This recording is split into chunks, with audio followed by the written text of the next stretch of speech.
مس Jackson کے مسکراتے ہوئے ہونٹ طاہرہ سے مخاطب ہوئے، بیٹا یہ کیا بات ہے؟ اس کے بعد اس نے میز کا دراز کھول کر خط نکالا اور طاہرہ سے کہا، لو یہ تمہارا خط ہے، پڑھ لو، اور اگر چاہو تو مجھے ساری داستان سنا دو تاکہ میں تمہیں کوئی رائے دے سکوں۔ طاہرہ کچھ دیر خاموش رہی، اس کی سمجھ میں نہیں آتا تھا کہ کیا کہے۔ پرنسپل مس جیکسن نے اٹھ کر اس کے کاندھے پر شفقت بھرا ہاتھ رکھا۔ طاہرہ شرماؤ نہیں، ہر لڑکی کی زندگی میں ایسے لمحات آتے ہیں۔ طاہرہ نے رونا شروع کر دیا۔ بوڑھا چپراسی کسی کام سے اندر داخل ہوا تو مس جیکسن نے اس سے کہا، نظام دین ابھی تم باہر ٹھہرو، میں بلا لوں گی تمہیں۔ جب وہ چلا گیا تو مس جیکسن نے بڑے پیار سے طاہرہ سے کہا، محبت ایک عظیم جذبہ ہے، مجھے اس پر کیا اعتراض ہو سکتا ہے، لیکن تمہاری عمر کی لڑکیاں اکثر دھوکہ کھا جایا کرتی ہیں۔ مجھے تمام واقعات بتا دو، میں تم سے عمر میں بہت بڑی ہوں، مگر مجھ سے آج تک کسی نے محبت نہیں کی، لیکن میں نے کئی استوار اور ناستوار محبتیں دیکھی ہیں۔ بیٹا مجھ سے گھبراؤ نہیں، بیٹھ جاؤ۔ طاہرہ اپنے دوپٹے سے آنسو پوچھتی کرسی پر بیٹھ گئی۔ پرنسپل اپنی گھومنے والی کرسی پر نشست اختیار کرتے ہوئے اپنی شاگرد سے بولی، آپ دیر نہ لگاؤ، بتا دو، مجھے بہت سے ضروری کام کرنے ہیں۔ طاہرہ کچھ دیر ہچکچاتی رہی، لیکن اس کے بعد اس نے اپنا دل کھول کے اپنے پرنسپل کے سامنے رکھ دیا۔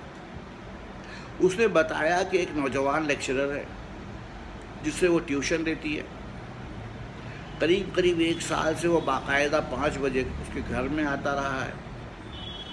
اس کی باتیں بڑی دل فریب ہیں، شکل و صورت کے لحاظ سے بھی خوب ہے، فارسی کے اشعار کا مطلب سمجھاتا ہے تو ایک نقشہ کھینچ جاتا ہے، اس کی زبان میں غضب کی مٹھاس ہے۔ طاہرہ نے مزید بتایا کہ اس کے دل میں لیکچرر کے لیے جگہ پیدا ہو گئی، آہستہ آہستہ بے قرار رہنے لگی، اس کو ہر وقت اس کی یاد ستاتی۔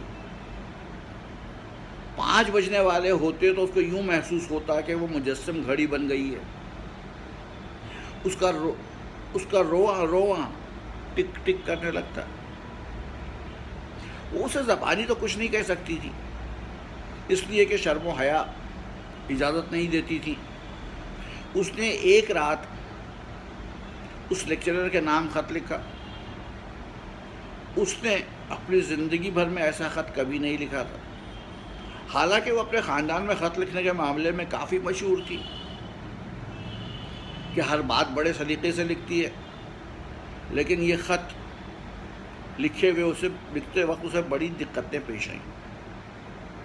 القاب کیا ہو، مضمون کیسا ہونا چاہیے، پھر یہ سوال بھی اس کے درپیش تھا کہ ہو سکتا ہے کہ وہ یہ خط اس کے باپ کے حوالے کر دے۔ وہ ایک عرصے تک سوچتی رہی، اس کے دل میں کئی خدشے تھے، لیکن آخر اس نے فیصلہ کیا کہ وہ خط ضرور لکھے گی۔ چنانچہ اس نے رائٹنگ پیڈ کے کئی کاغذ ضائع کر کے چند سطور اس لیکچرر کے نام لکھی۔ آپ بڑے اچھے استاد ہیں، مجھے اس طرح پڑھاتے ہیں جیسے آپ کو مجھ سے خاص لگاؤ ہے، ورنہ اتنی محنت کون استاد کرتا ہے۔ میرا تو یہ جی چاہتا ہے کہ ساری عمر آپ میرے استاد اور میں شاگرد رہوں، بس اس سے زیادہ اور کچھ نہیں لکھ سکتی۔ یہ خط اس نے کئی دن اپنے پرس میں رکھا۔ اس کے بعد جرأت سے کام لے کر اس نے کاغذ کا یہ پرسہ اپنے استاد کی جیب میں دھڑکتے ہوئے دل کے ساتھ ڈال دیا۔ دوسرے روز جب شام کو ٹھیک 5 بجے آیا تو اس کا دل بہت زور سے دھڑک رہا تھا۔ اس نے کسی قسم کے رد عمل کا اظہار نہ کیا۔ اسے سخت مایوسی ہوئی۔ 2 گھنٹے کے بعد جب وہ چلا گیا تو اس نے بڑے چڑچڑے پن سے اپنی کتابیں اٹھائیں اور اپنے کمرے میں جانے لگی۔ ایک کتاب اس کے ہاتھ سے گر پڑی۔ طاہرہ نے بڑی بے دلی سے اٹھائی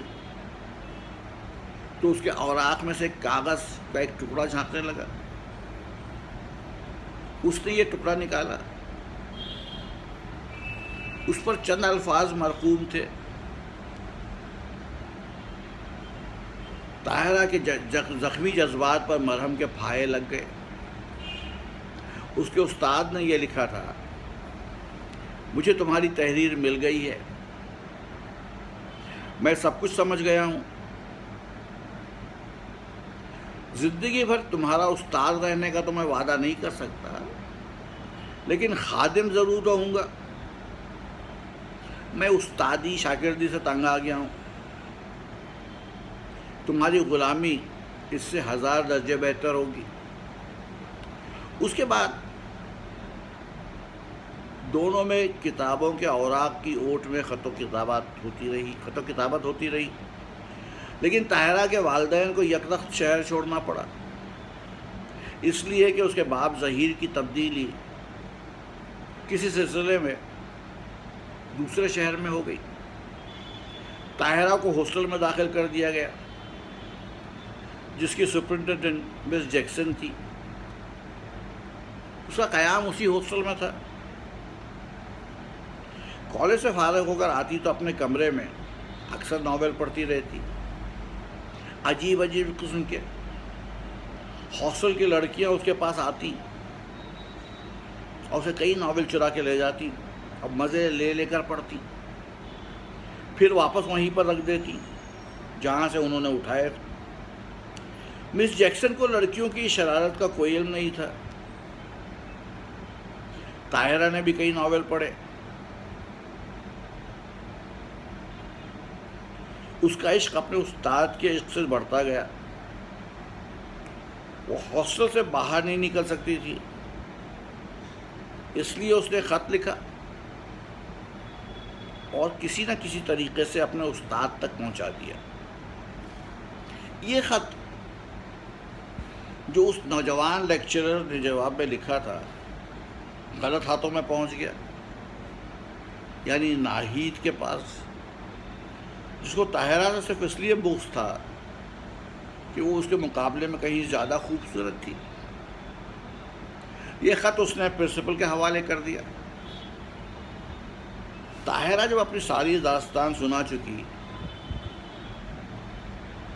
تو مس جیکسن نے بڑی دلچسپی لیتے ہوئے سنی۔ اس نے کچھ دیر خاموش رہنے کے بعد طاہرہ سے کہا: اب تم کیا چاہتی ہو؟ مجھے کچھ نہیں معلوم، آپ جو فرمائیں گی مجھے منظور ہوگا۔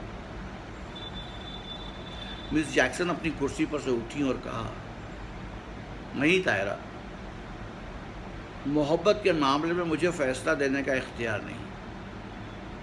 یہ مذہب سے بھی زیادہ مقدس جذبہ ہے، تم خود بتاؤ۔ طاہرہ نے شرم سے بھری ہوئی آنکھیں، جو نامالود بھی تھیں، جھکا کر صرف اتنا کہا: میں ان سے شادی کرنا چاہتی ہوں۔ مس جیکسن نے ٹھیٹھ پرنسپلانہ انداز میں پوچھا: کیا وہ بھی یہ چاہتا ہے؟ اس نے ابھی تک اس خواہش کا اظہار نہیں کیا، لیکن وہ، میں سمجھتی ہوں، وہ بھی تو تم سے محبت کرتا ہے، اسے کیا عذر ہو سکتا ہے؟ لیکن کیا تمہارے والدین رضامند ہو جائیں گے؟ ہرگز نہیں ہوں گے۔ کیوں؟ اس لیے کہ وہ میری منگنی ایک جگہ کر چکے ہیں۔ کہاں؟ میرے خالہ زاد بھائی کے ساتھ۔ ہم کرسچنوں میں تو ایسا نہیں ہوتا، ہمارے یہاں تو اکثر ایسا ہوتا ہے. خیر چھوڑو اس بات کو. کہ میں تمہارے اس لیکچرر کو اپنے پاس بلا کر اس سے مفصل بات چیت کروں؟ طاہرہ کہ زندگی بھر کا سوال ہے، ایسا نہ ہو کہ غلطی ہو جائے. میں عمر میں تم سے بہت بڑی ہوں، میں تمہیں صحیح مشورہ دوں گی. ایک مرتبہ تم مجھے اسے مل لینے دو. طاہرہ نے شکریہ ادا کیا. اب ضرور ملیے، لیکن اس سے کہہ دیجئے گا کہ پرنسپل نے بڑی شفقت سے کہا. رک کی گئی. جو کچھ تم اسے کہنا چاہتی ہو مجھ سے کہہ دو. جی بس صرف اتنا کہ اگر اسے قدم مضبوط نہ رہے تو میں خودکشی کر لوں گی. عورت زندگی میں صرف ایک ہی مرد سے محبت کرتی ہے. محبت کا لفظ سنتے ہی پرنسپل مس ایڈنا جیکسن کے دل کی چھریاں اور زیادہ گہری ہو گئی. اس نے طاہرہ کے آنسو اپنے رومال سے بڑی شفقت کے ساتھ پونچھے اور رخصت کر دیا. اس کے بعد اس نے گھنٹی بجا کر چپراسی کو اندر بلایا. اس نے ایک بڑے ضروری کاغذات اس کے میز پر رکھے. اس نے بڑے ضروری کاغذات اس کے میز پر رکھے. اس نے اس پر سرسری نظر سے دیکھا. ایک کاغذ پر طاہرہ کے اس لیکچرر کے نام خط لکھا کہ وہ عذراء کرم اس سے کسی وقت شام کو بورڈنگ ہاؤس میں ملے. یہ خط اس نے لفافے میں ڈالا، پتہ لکھا اور چپراسی سے کہا فوراً سائیکل پر جاؤ اور یہ لفافہ لیکچرر صاحب کو پہنچا دو. چپراسی چلا گیا. شام کو مس ایڈنا جیکسن اپنے کمرے میں بیٹھی پرچے دیکھ رہی تھی کہ نوکر نے اطلاع دی کہ ایک صاحب آپ سے ملنے آئے ہیں. وہ سمجھ گئی کہ یہ صاحب کون ہے. چنانچہ اس نے نوکر سے کہا انہیں اندر لے آؤ. طاہرہ کا استاد ہی تھا جو اس کے کمرے میں داخل ہوا. مس جیکسن نے اس کا استقبال کیا. گرمیوں کا موسم تھا، جون کا مہینہ، سخت تپش تھی. مس جیکسن اس سے بڑے اخلاق کے ساتھ پیش آئی. نوجوان لیکچرر بہت متاثر ہوا. ادھر ادھر کی باتیں ہوتی رہیں. مس ایڈنا جیکسن نے مس جیکسن اس سے بڑے اخلاق کے ساتھ پیش آئی. نوجوان لیکچرر بہت متاثر ہوا. ادھر ادھر کی باتیں ہوتی رہیں. مس ایڈنا جیکسن طاہرہ کے بارے میں بات شروع کرنے ہی والی تھی کہ اس پر ہسٹیریا کا دورہ پڑ گیا. اس کو یہ مرض بہت دیر سے لاحق تھا. لیکچرر بہت فکر مند ہوا. گھر میں کوئی نوکر نہیں تھا، اس لیے کہ وہ چھٹی کر کے کہیں باہر سو رہے تھے. اس نے خود ہی جو اس کی سمجھ میں آیا کیا. جب کالج گرمیوں کی چھٹیوں کے بعد کھلا تو لڑکیوں کو یہ سن کر بڑی حیرت ہوئی کہ ان کی پرنسپل مس ایڈنا جیکسن سے اس لیکچرر کی شادی ہو گئی ہے جس کو طاہرہ سے محبت تھی. یہ دلچسپ بات ہے کہ لیکچرر لطیف کی عمر 25 برس کی ہوگی اور مس ایڈنا جیکسن کی لگ بھگ 50 برس. یہ آج کی کہانی مس ایڈنا جیکسن. کل پھر آؤں گا.